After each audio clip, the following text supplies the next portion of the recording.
de noticias. Y hemos convocado hoy a Matías Eris para charlar con nosotros. Bueno, hace rato que lo conocemos, que lo venimos observando, brindando capacitaciones, cursos, charlas, todas relacionadas con el tema de la emergencia médica.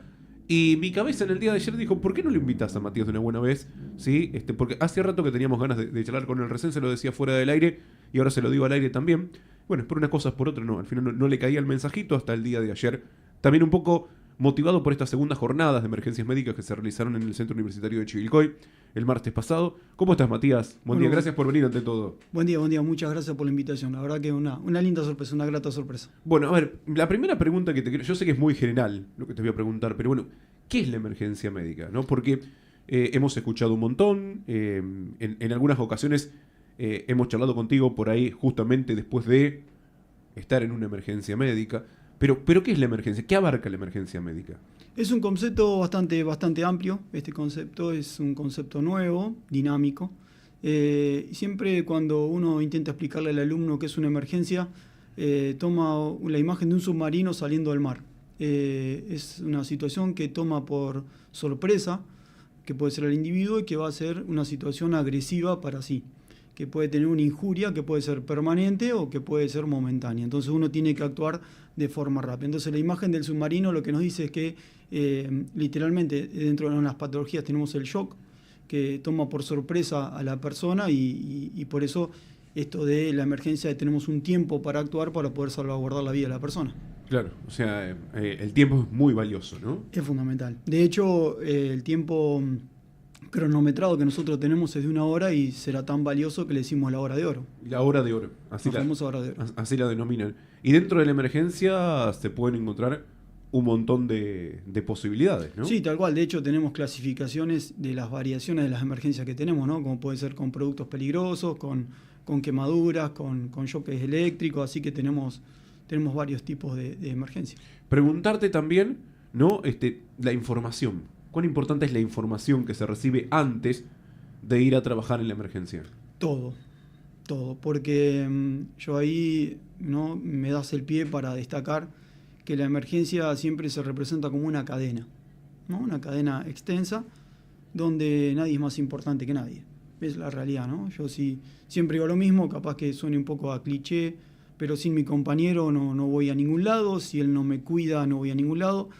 Y el tema del radiooperador es fundamental porque requiere mucha pericia al momento de uno llamar, porque tiene que calmar a la persona que está llamando, pedir datos, inclusive muchas veces ser un poco detective en el sentido de ver cómo está la persona, poder indagar, poder darnos más datos a nosotros, ¿no?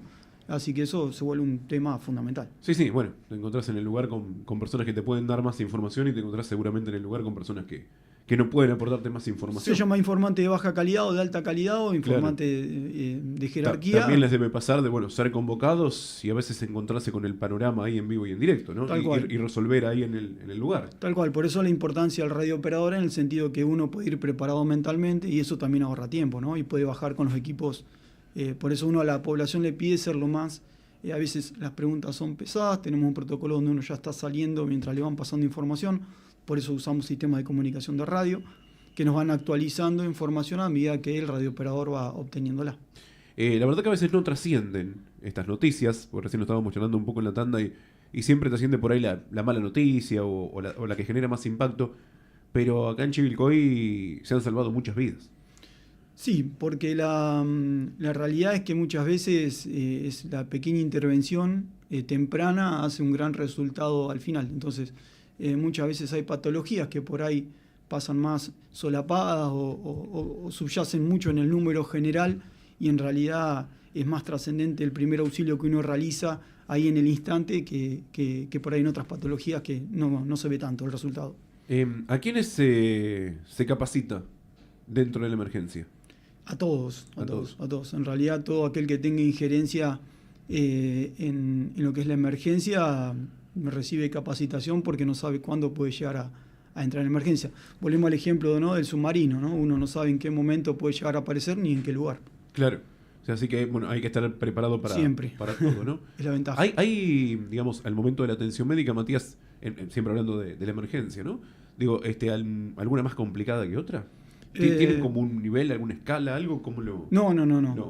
En realidad uno debe estar preparado para todo. Lo que sí tienen por ahí son emergencias que tienen más alta carga emocional que otras. Entonces eso sí puede ser que al equipo de rescate lo afecte un poquito más y uno diga, esta me costó más, esta me costó menos, pero de hecho nosotros un poco le decimos dos, ¿no? Cada uno tiene su especialidad y en esa especialidad una vez se ve muy difícil, por ejemplo, lo que hacen los topos, que es este rescate en materiales colapsados, y uno dice, uy, qué difícil que es, y ellos ven muy difícil lo que hacemos nosotros. Además también involucra a personas de distintas edades. Sí, tal cual. ¿Esto también, digamos, se tiene en cuenta al momento de trabajar, cuando le llega la información? No. Por lo general uno corren más emociones cuando las edades varían, pero por lo general uno tiene protocolos súper estrictos y la edad no nos varía, igual que el estado por ahí general de la persona no nos va a variar la forma de trabajar. Mayormente, no sé si hay un protocolo a seguir, porque viste que a veces en la emergencia son varias personas las que intervienen. Sí. A ver, hay aspectos donde se ocupa SAME, por ejemplo, Tal directamente, pero en otro está policía, SAME, bomberos, etcétera. Digo, hay un protocolo a seguir, ¿cómo se organizan en ese aspecto? Sí, porque la información puede entrar por SAME, a veces por bomberos, a veces por policía, a veces por tránsito. Digo, ¿cómo la separación de la fuerza siempre está armada por la visión y la visión de cada servicio, ¿no? Por ejemplo, el de nosotros es salvaguardar la vida de las personas, y la de los bomberos, por decirte una, ¿no? Es salvaguardar la vida y los bienes de las personas. Entonces uno ya tiene un límite específico, pero no significa que una llamada pueda entrar al 100 y que sea de emergencia médica. Entonces los radiooperadores tienen un protocolo a seguir en cuanto a poder sacar la información que más se pueda. Una de esas es el número del teléfono del llamante, y ahí se pasaría al servicio que corresponde, y ahí ya el protocolo pertenece a ese servicio en particular. Teniendo en cuenta la idiosincrasia de Chivilcoy, ¿no? Por ahí la formación en lo personal, como así mismo la formación que brindás a quienes se van a capacitar, es más específica, teniendo en cuenta lo que se pueden llegar a encontrar. A ver, ¿a qué me refiero? Por ahí a la topografía. Claro, no es lo mismo, no sé, una ciudad donde hay montañas y van personas a escalar, no sé, te tiro cualquier ejemplo. Sí. Donde sabés que, bueno, Aplica. es claro, el día que se cae alguno tenés que trabajar en consecuencia en relación a una ciudad donde por ahí tenés muchos siniestros viales o en su defecto algún inconveniente, bueno, que pasó el fin de semana con un menor de edad, etcétera. Las dinámicas de las ciudades nos van a dar la orientación estadística y nos va a decir cuáles son las casualidades más frecuentes. Entonces uno dice, bueno, esta ciudad es muy plana, no vamos a tener tantos incidentes en altura, esta ciudad es muy alta, vamos a tener rescates mucho más lentos. Así que eso va un poco marcando la dinámica, y de la dinámica de esa casuística se desprenden las capacitaciones, ¿no? En esta jornada en particular, nosotros queríamos una jornada que no sean los temas monótonos de siempre, sino queríamos innovar. Por eso, se adjuntó a esta jornada el tema maravilloso de los autos híbridos, de los autos eléctricos, ¿no? Se sumó un poco que veíamos un poco de que no había capacitaciones en pediatría, se sumó la capacitación de evaluación del paciente pediátrico, como también una introducción a materiales peligrosos, que la verdad que estuvo excelente, y creo que fue más que valioso todo, ¿no? Y bueno, hay que tenerlo en cuenta también. Obvio, sí. ¿Cómo es el tema de los autos, por ejemplo? Y es complejo. La verdad que Jean, que estuvo a cargo de esa capacitación, dejó a mucha gente sorprendida porque había mucho desconocimiento sobre el tema, y la verdad que pensaron en el uso del automóvil, por ahí en los residuos que podía generar a futuro, pero no pensaron qué podría llegar a pasar en caso de siniestro. Y creo que esa fue la patita que le faltó. Claro, importante tenerlo en cuenta. Muy, porque corre mucho riesgo de vida el rescatista, como también la persona en el habitáculo se intenta por ahí bajar del vehículo cuando está siniestrado y hay una deformidad importante. Sí, bueno, y además que en este último tiempo, además de los choques, venimos teniendo mucho incendio de vehículos. Tal cual. Bueno, en cuanto a incendios, es algo bastante complejo porque necesita mayor recurso hídrico por ahí que un incendio de un automóvil normal. Claro. Bueno, afortunadamente, toco madera, no hemos tenido personas lesionadas, pero tampoco podés dejarlo librado al azar. Obvio. Si el día de mañana tenés que trabajar en consecuencia. Mencionaste recién el tema de las estadísticas, ¿no? Sí. ¿Esto se tiene en cuenta? Sí, también al sí. momento de la capacitación, de la preparación. Sí, porque la estadística, como creo yo en toda profesión que usa estadística, marca que una decisión sea clara. Y si uno por ahí empieza a pensar, empieza a poner cosas que son muy personales en ese pensar, y en cambio si usa estadísticas, la decisión que tome rara vez va a estar errada. Puede ser que tenga que modificarla, pero cuando uno usa la estadística es raro que pueda esa decisión que tomó tener algún tipo de error. ¿Se sigue escogiendo, se sigue eligiendo, se sigue perfeccionando en tema de emergencias? Sí, no se termina nunca. No se termina nunca. Es más, justamente en la capacitación, en la jornada lo decíamos, ¿no? Había actualizaciones antes cada 5 años, muchas ahora son cada 4, y bueno, hoy nos sorprende esto de que, bueno, con la tecnología, ¿no? Con el avance de la información, con el avance de algo que pasa en otro país, lo tengo en 4 minutos en mi mano, estamos recibiendo actualizaciones cada 4 meses. Claro, cada 4 meses. Cada 4 meses. Ahí Es muy rápido. Están recibiendo, muy rápido, digamos, muy rápido. más información y nuevas formas de actuar. Claro, a veces la información llega tan rápido que no sé, que nos cambió un protocolo, por ejemplo, hace 4 meses nos cambió un protocolo y antes de poder usarlo volvió a cambiar.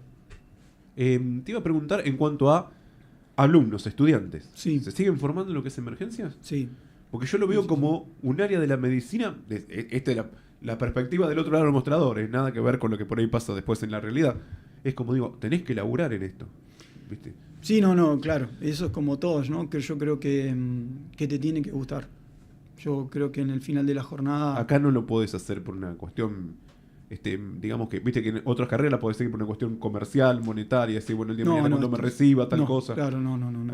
Acá, si no lo sentís es muy difícil, ¿no? Esto se elige, y como decís vos, si vos amás tu trabajo, no vas a tener un solo día que vos vayas mal a tu trabajo, o sea, es así. Claro. Es increíble. Pero bueno, se sigue eligiendo, o sea, los jóvenes Todos siguen los días. eligiendo la carrera. Sí, se sigue eligiendo. Muchos, hay veces, por ejemplo, yo lo tenía muy claro, 16, 17 años, creo que lo tenía muy claro. Y hay algunos que simplemente pasan por la puerta, ven luz, entran, prueban y después descubren que eso era lo que les gustaba, ¿no? Claro. Porque muchas veces nos falta eso también en la escuela, sí. ¿no? De ir y tener una oferta. Ningún chico de 3, 4 años te va a decir yo quiero ser periodista de grande, ¿no?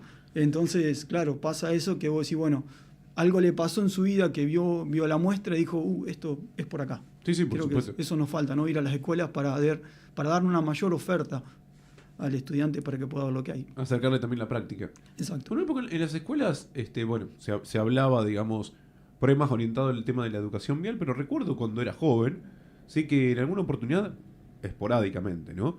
Que por ahí también después podría ser más constante, más regular, que se entraba a hablar de emergencias. Sí, Iba algún profesional, Sí. no me preguntes quién, porque la verdad que tenía 12 años, pero sí me acuerdo que ingresaron con la camilla, con el cuello, y nos explicaban qué hacer a los jóvenes en ese momento. No me parecía mal en relación a, bueno, saber cómo actuar, ¿no? Por lo menos, No. O por lo menos no asustarnos y poder brindar una información. Eso fue avanzando bastante. Yo creo que hubo un progreso importante en cuanto al acercamiento de las escuelas. Hoy hay muchos más profesionales que forman. Tenemos la gente de Defensa Civil que da una mano muy grande, que uno siempre les agradece lo que hacen, como tanto Cruz Roja también. O sea que eso también nos ha aliviado mucho trabajo a nosotros los instructores para poder focalizarnos por ahí en instruir a gente un poquito más, quizás que necesita un nivel un poco más avanzado. ¿no?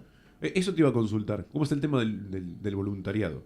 ¿Concurre estas capacitaciones? ¿Se los forma también? Sí, fueron invitados, obviamente fueron los primeros en ser invitados, porque sabemos que son estudiantes que merecen el nivel, que merecen acompañarnos, y más allá de lo que fue la jornada, yo creo que se lo destaqué a varios, le he mandado mensajes por privados. Necesitábamos un momento de camaradería, un momento de mirarnos a la cara, porque muchas veces en la emergencia yo se lo comentaba al jefe de bomberos, le decía, uno se ve en el siniestro y es cómo está mi paciente, y se habla poco uno, ¿no? Se habla poco, y por ahí necesitamos estos lugares donde necesitamos ver cómo estamos, de qué vamos a hacer, o nada, o simplemente compartir un momento de camaradería. Creo que es fundamental. En los tiempos que corren, o por lo menos en estos últimos años, ¿cuánto hace que estás, Matías, ya involucrado con el tema de la emergencia? 23 años. Tan solo. Sí. Tan solo 23 años.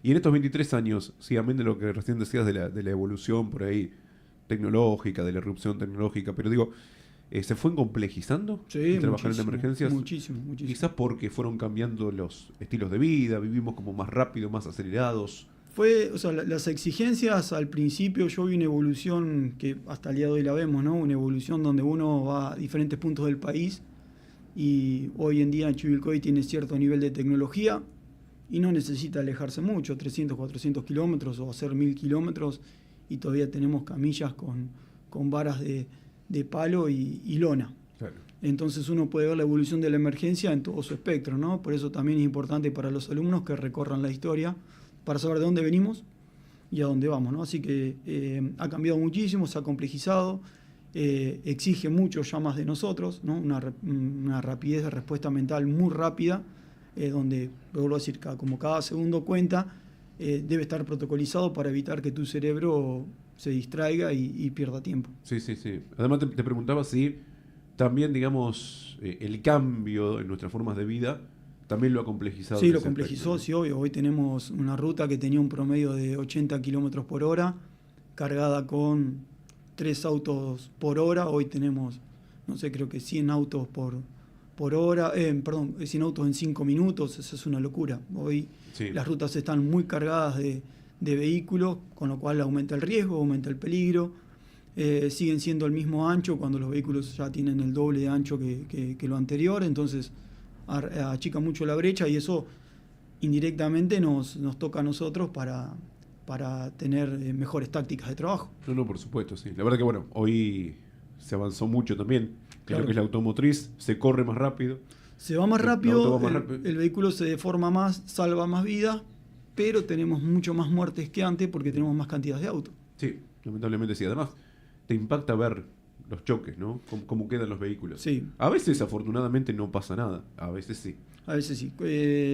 La deformidad, de hecho, es un indicador para nosotros muy importante porque es un predictor directo de qué lesión puede llegar a tener la persona. Entonces, nosotros sabemos que una deformidad mayor a 30 centímetros, esa energía ingresó al habitáculo y pudo haber producido algún tipo de lesión en la víctima. ¿Algo a tener en cuenta, sí, por ejemplo, para convocar a la emergencia? ¿A qué me refiero? ¿Alguna situación justamente de emergencia, de urgencia, de alguna persona convulsionando, de alguna descompensación, que automáticamente a nosotros nos sirva como para llamar a la emergencia, para Bien. convocar? No te hablo en un siniestro vial, en la vía pública, Sí, sí, en un sí, domicilio. Siempre cuando hablamos de emergencia hablamos de protocolos y los protocolos tienen muchas cosas en común. Y el inicio de la emergencia son siempre los mismos, ¿no? Entonces, más que nada para no tener que hacer ante diferentes situaciones diferentes cosas. Entonces Sí. uno, lo primero de todo es mantener la calma. Eso es lo más importante de todo porque un informante que llama a la ambulancia o que pide auxilio no sirve si está nervioso o está asustado. Que es normal que uno esté nervioso o asustado, pero tiene que tratar de controlarse lo mejor posible. El segundo es pedir ayuda. Y en ese pedir ayuda es llamar a los servicios de emergencia, ¿no? 107, 100 o 911, dependiendo la emergencia que esté ocurriendo. Y lo que nosotros siempre hacemos es lo que se llama el ABCI, que es tratar de ver que la persona respire, tenga pulso y él evalúe su estado de conciencia. Por ejemplo, en el caso, como vos decías, planteado Sí. una convulsión, es simplemente como la persona está respirando, tiene pulso, es simplemente ponerlo de costado y evitar que se golpee. Está bien. Esto es como para tenerlo en cuenta, ¿viste? Obvio, sí, y sí, fundamentalmente también creo que lo importante a destacar es esto de la tranquilidad. A veces cuesta, pero al Sí, momento sí, de sí, la no. información es fundamental. Nosotros estamos acostumbrados, por ejemplo, en la convulsión es una patología bastante particular que es más fea de ver de lo que en realidad la Sí, por ahí persona después produce, ¿no? produce. Entonces, el daño que le está produciendo a la persona. Entonces, ya con dejarlo de costado y contener a la persona, ya para nosotros es más que suficiente para poder arribar y seguir con los cuidados de soporte vital básico. Hay otra cuestión también, bueno, en la que venís capacitando, que tiene que ver, por ejemplo, con RCP, Ujú. ¿no? Que venís capacitando en RCP y además, bueno, también hay muchas personas que han aprendido la maniobra. Es importante aprenderla, es importante aplicarla, por lo menos tener un conocimiento hasta que llegue la emergencia, o hay que llamar directamente a la emergencia, depende del caso, digo, ¿viste? Porque por ahí, a ver, la haces mal y... No. En RCP es casi te diría una de las pocas emergencias donde es fundamental la intervención del primer respondiente. Si un primer respondiente puede intervenir de forma rápida, la sobriedad del paciente se multiplica ampliamente, y eso nos permite a nosotros que al paciente le queden menos focos o que le queden menos secuelas. Entonces, siempre esto de tener el desfibrilador, que el trabajo excelente que están haciendo de poder hacer áreas cardioprotegidas, ¿no? Respetando la ley que fue este espíritu que tuvo la ley de colocar desfibriladores, es justamente esa, ¿no? El poder darle a la persona una chance más. Y el hacer masaje no tiene ninguna consecuencia, ¿no? Es decir, puede llegar a romper alguna costilla que no va a producir nada. Y si uno hace masaje a una persona viva, ya tenemos evidencia suficiente de que tampoco produce ningún tipo de daño. Así que más que el dolor y el traumatismo puede llegar a tener. Perfecto. Bueno, lo pregunto también porque viste que hay muchas personas que se han instruido para hoy practicar RCP y lo han hecho. En algún momento lo han hecho, ¿no? ¿El desfibrilador ya implica una capacitación un poco mayor para utilizarla? Sí, O sea, deberíamos también tener personas capacitadas, ¿no? O sea, sí. Tengo un punto seguro, pero necesito una persona que pueda llevarlo bien a la práctica. Las capacitaciones, ¿no? Según ley, deben realizarse cada 6 meses y en recambio de personal o cada un año. ¿Está?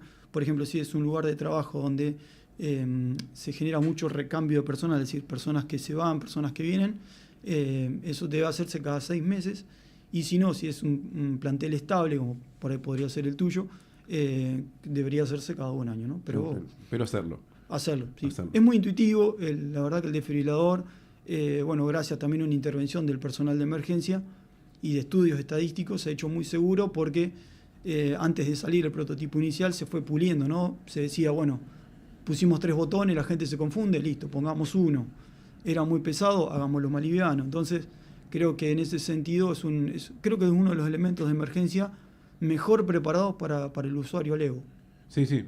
A ver, lo pregunto porque viste que hay lugares, no sé si hay alguna ley o algo que lo contemple, pero tener desfibriladores en lugares donde... Sí, ya vi una ley. Sí. Hay una ley, ¿no? Sí, una ley.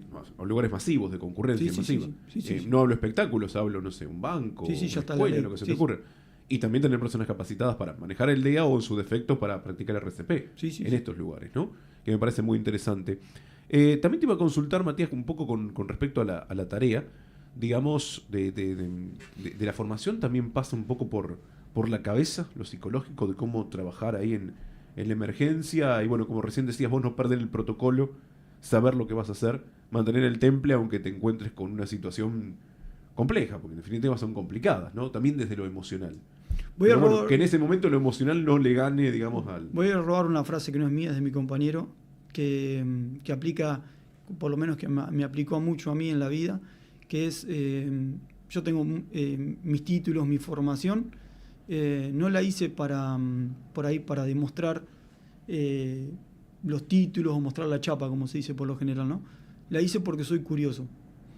Y esto de ser curioso y poder uno estudiar y sacarse la curiosidad baja mucho la ansiedad a lo desconocido, ¿no? Entonces creo que es fundamental, ¿no? Uno tiene una curiosidad, ve que hay una debilidad, averiguar, investigar, formarse en eso y generar de esa debilidad una fortaleza. Entonces un poco ese es el trabajo de nosotros, ¿no? Cuando vos decís qué pasa por tu cabeza, y cuando hay una emergencia y fui poco resolutivo, al toque hacemos algo que se llama briefing, que es sentarnos en la mesa, hablarlo, charlarlo y ver el protocolo si se ajustaba, si no se ajustaba, porque los protocolos son general, capaz un protocolo de Suiza que tienen otros recursos que a nosotros no aplica, ¿no? Entonces, hay que bajarlo, hay que adaptarlo, y en ese bajar y adaptarlo, hay un camino bastante largo. A ver, nosotros, el otro día lo hablaba saliendo de la emergencia, ¿no? Lo hablaba con no me acuerdo si... con un investigador del CONICET, con Mauricio de Marci. Y le digo, nosotros tenemos una ventaja y una desventaja. La ventaja es que somos argentinos. Y la desventaja muchas veces es que somos argentinos, ¿no? Pero el material humano... Sí, formidable. El recurso humano que tenemos... Sí, yo hago muchos cursos donde suelo compartir tiempo con personas de otros lados, y si bien Estados Unidos tiene un compromiso importante con la verdad, con esto de investigar, o sea, tienen policías que realmente se comprometen mucho, en el tema rescate son un poco más fríos, más distantes. La verdad que el argentino hace cosas que son... Te podría nombrar situaciones en rescate de montaña donde han estado, no sé, semanas arrastrando a alguien, cosas increíbles que nadie lo puede creer. La verdad que es para sacarse el sombrero. El argentino tiene eso, es indestructible. Sí. No, además no la revocamos en cualquier ámbito. Con un alambre hacemos cualquier cosa. Por supuesto que sí. A veces por ahí no nos damos cuenta, pero ¿Cuántos chivilcos ya nos han ido a trabajar afuera a Sí, prestar tal cual. colaboración en una emergencia puntualmente, ¿no? Bueno, y además de lo que estabas diciendo de la curiosidad, no solamente es la curiosidad, ¿sí? Sino también, bueno, el hecho de la formación y, bueno, estar constantemente actualizado Sí, sí, es difícil. para brindar respuestas, ¿no? Es O en difícil. su defecto para comunicar también a tus alumnos. Bueno, hoy en día la brecha se achicó mucho porque antes teníamos que viajar mucho, eran muy costosos, la verdad que eran muy, muy costosos. Hoy la brecha se achicó mucho porque tenemos el Zoom, ¿no? Todavía usamos la bancada Zoom, que es bastante importante para nosotros.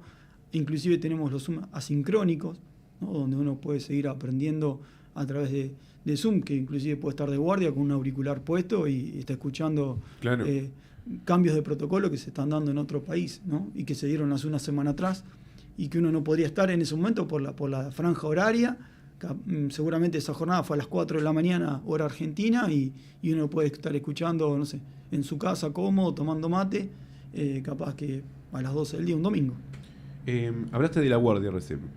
Se me vino a la mente algo que pedían, por ejemplo, quienes trabajan en el hospital municipal, que la guardia, por ejemplo, en este caso ellas pedían la guardia pediátrica es para urgencias, para emergencias. Tal cual. Hay que, como ciudadanos, también tenemos que tomar esta conciencia. Porque Eh, ustedes por ahí vienen con una persona accidentada, con una persona que acaba de sufrir algún inconveniente cardíaco, etcétera, no sé, planteo situaciones, y viene, y por ahí está la persona que le duele el dedo y que quiere ser atendida y quiere ser atendido. Las personas son individuales y para cada persona, cada patología es un mundo. Y sí, Entonces, sí, nos pasa, sí, pero... hay que por ahí separar el pensamiento que puede tener uno y su dolor ser algo grave a lo que en realidad es grave. Entonces ahí se encuentra lo que se llama percepción y el uso y el abuso de cualquier cosa, no solamente del hospital, sino de cualquier material, el uso y el abuso para el cual no fue creado, va a presentar un desgaste.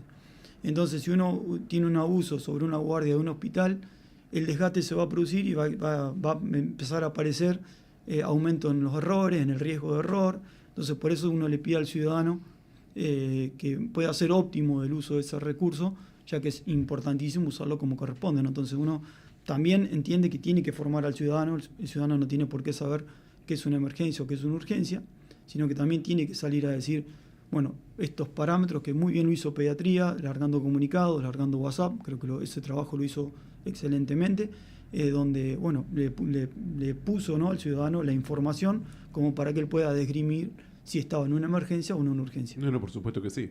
¿Emergencia y urgencia es lo mismo o No. no? Nosotros, emergencia tiene que ser resuelta en 1 hora y la urgencia tenemos desde 1 hora hasta 8 horas para solucionarlo. La urgencia no corre riesgo de vida, pero son dos conceptos dinámicos, no es blanco y negro, sino una persona en urgencia puede entrar en emergencia y una persona en emergencia puede entrar en urgencia. ¿Está? Entonces, son conceptos que vienen siempre pegados de la mano. Consulta, sí, porque hoy estaba divagando un poco cuando arrancó el programa con el tema de la educación, que también tiene que ver, en tu caso, con el tema educativo, acerca de lo que fue un antes y un después con la pandemia, ¿no? De esto de empezar a educarse. Bueno, recién mencionaste el tema del Zoom, por ejemplo. Digo, para el trabajo de ustedes en emergencia, ¿también hubo un antes y un después? ¿Después de la pandemia? ¿Después de la pandemia o no? No necesariamente. Particularmente para mí, la verdad que no, porque No. los métodos de seguridad que usamos Ya fueron los mismos los vienen usando. que usamos siempre. El COVID para nosotros, la verdad, no fue nada nuevo, porque ya es una enfermedad que se venía manejando desde antes. Al estar actualizados sabíamos que esto nos iba a llegar. De hecho, pre-COVID habíamos tenido 2 reuniones bastante importantes en el hospital donde se había planteado qué forma íbamos a tener de trabajar. Así que era algo que sabíamos que venía inclusive para quedarse, ¿no? Porque hasta el día de hoy creo que modifica nuestra forma de vida. Mucha gente ha pasado de tomar mate en colectividad a tomar mate solo, o sea que nos modificó. Y como profesional, la verdad es que si bien fue complicado pasar ese lapso de tiempo, nos enseñó un montón. La verdad que nos dejó muchas enseñanzas que tienen que ver con el autocuidado, con respetar mucho mejor las reglas, y le ayudó a la sociedad también bastante al respetar esto de que si está enfermo no compartir elementos como los comestibles, como compartir el mate. Creo que eso nos ayudó bastante. La última que te hago, Matías, por ejemplo, de toda esta charla que hemos tenido, tiene que ver, bueno, recién mencionaste algo también que se tocó en la jornada, y hoy, digamos, amén de los eventos, amén de las cuestiones inesperadas que nos puede suceder en cualquier momento, ¿sí? Porque uno se cuida, todo, pero no sabes cuándo, ¿sí? Cuándo te puede pasar algo. Digo, hoy en Chivilcoy fundamentalmente se tiene que dar, dentro de la ciudad, te digo, respuesta a la siniestralidad que hay. Sí. O pasa por otro lado la emergencia. No, no, no. Cuando sale la ambulancia ahí, mayormente, que la vemos que va a toda velocidad y mayormente es por algún tema de siniestralidad en cuanto a estadística, te pregunto, ¿no? No, las estadísticas hoy marcan un servicio plurigeneralista, es decir, no tenemos una emergencia que sea, porque te vuelvo a decir, responde mucho a la dinámica de Chivilcoy. Entonces, por ejemplo, podríamos ir al verano y puede llegar a haber más uso de, menos uso de moto y por ahí en cierta franja horaria, ¿no? Claro. Por decirte algo, podés tener mucho más incidentes moto-auto entre las 11:30 y la 1 de la tarde, o entre las 5 de la tarde y las 8 de la noche, que tiene que ver con la entrada y salida de chicos de la escuela, donde se cargan mucho más las avenidas y Sí. la siniestralidad picaría en punta. Y a lo mejor los fines de semana pueden llegar a picar en punta las agresiones físicas, por ejemplo. Entonces, esa dinámica va variando mucho, que hace un servicio, la verdad, riquísimo en lo que tiene que ver a los diferentes tipos de emergencias que uno acude. Sin embargo, esto no pasa en Buenos Aires porque vos tenés en Buenos Aires ambulancias que se dedican solamente a hacer stroke, que puede ser, son unidades de stroke que son solamente de ACV, unidades solamente de infarto, coronarias, unidades solamente de RCP, entonces Claro. Ahí por ahí sí ya es más específico, pero bueno, responden a otra dinámica, responden a otras cuestiones. Sí, acá tenés que dar respuesta A todo. a aquello que surja, ¿no? Exacto, y bueno, para eso justamente tenemos protocolos que se llaman protocolos de contingencia, donde llega un móvil, evalúa la situación, al menos que el radiooperador tenga la información fehaciente, que son varias víctimas, donde se desplazan varios móviles. Y Claro. también nos da la libertad a nosotros, como fue en el caso del chiquito con convulsiones, de poder disponer nosotros, ¿no?, ante una emergencia, de decir, bueno, podemos administrar recursos y decir, bueno, que una ambulancia vaya al encuentro y si toma otra ruta, poder hacer otro corte. Matías, bueno, muchas gracias por venir a charlar con Por favor, nosotros. gracias a usted por la invitación. Seguramente habrán quedado un montón de cosas porque es tan amplio, ¿no? Pero bueno, para desarmarnos un poco, ¿no? Y cada vez que, bueno, hablamos de emergencia, de urgencia, tener conocimiento de lo que sucede, ¿sí? En el momento, en el lugar y también en la manera de trabajar, donde destaco que la verdad, insisto, por ahí pasa desapercibido, pero bueno, el recurso humano y también, bueno, cómo se han ido dotando de herramientas, de materiales. Evolucionó mucho. Evolucionó mucho y bueno, la manera de trabajar. Que por ahí son un poco también los héroes anónimos, ¿no? Porque nos quedamos con los titulares de los choques, de los siniestros, o lamentablemente terminan ganando en los medios las personas que fueron víctimas del siniestro, de la emergencia, y por ahí no quienes fueron a laburar para rescatarlos, para ayudarlos, para que hoy, por ejemplo, estén con vida. Yo creo que la palabra héroe obviamente nos queda súper grande porque hay actos heroicos que son realmente grosos. Nosotros simplemente somos personas que ayudamos a otras y a transcurrir o a tratar de estar al lado de ellos y puedan transcurrir ese momento tan traumático para ellos lo mejor posible, ¿no? Y en ese acto tratar de ayudarlos en lo que más pueda, ¿no? Y obviamente que atrás de esto hay una máquina que tiene que ver con nuestros compañeros, la familia. Un trabajo en equipo, ¿verdad? Un trabajo en equipo donde por ahí sí, te vuelvo a decir, una jornada tiene el espíritu no solo de transmitir conocimiento, sino también de esto de lo que me falta a mí, también le falta al otro y nivela. Además Entonces, también viene bien, como dijiste, juntarnos, vamos a conocernos, Tal cual. vamos a mirarnos las caras, si quiénes somos los que estamos en la misma, ¿no? Nosotros las jornadas que hacemos son jornadas abiertas, se llama, ¿no? Uno pone igualmente al pie de la página, por así decirlo, a quién está destinada para que esa persona al leerlo sienta un poco, ¿no?, involucrada en el tema, pero siempre al último todo va a decir público en general. Claro.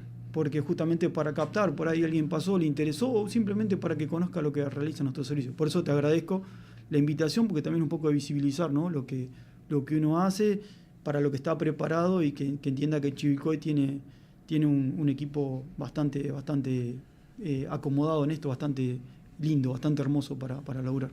Matías, muchas gracias por venir. No, Muy gracias a usted por amable. la invitación. Matías